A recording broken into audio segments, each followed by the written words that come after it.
Ok, xin chàoបងប្អូនអ្នកគ្នាថ្ងៃនេះខ្ញុំបបរជាមួយនឹងស្លឹកកប្បាសគឺយើងដាក់បបរតាស្លឹកកប្បាសមកទេបងប្អូនហើយចំពោះតែខ្ញុំបបរហ្នឹងគឺខ្ញុំបបរមួយដងញ៉ាំឲ្យកូនញ៉ាំ2ថ្ងៃអញ្ចឹងណាបងប្អូនហើយនេះគឺអឺដាក់ស្លឹកកប្បាសទៅខ្ញុំខ្លាចគាត់កពុលតែដាក់ទៅរៀងញ៉ាំបានច្រើនព្រោះអីយើងមានដាក់ជាមួយនឹងទឹកស៊ុបថ្លាដែរអញ្ចឹងណាបងប្អូន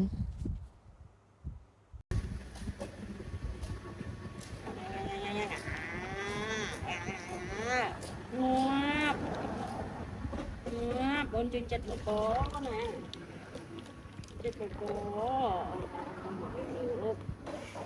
ណាញ់អូយ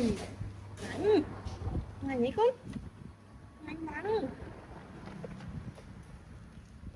Mam.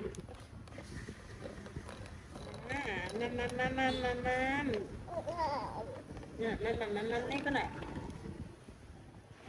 Ôi, nhận phải đấy con nào.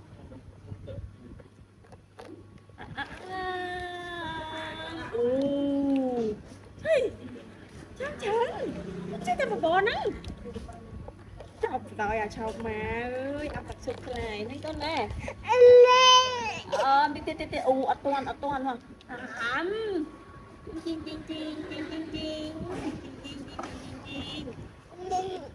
Ngày cái này.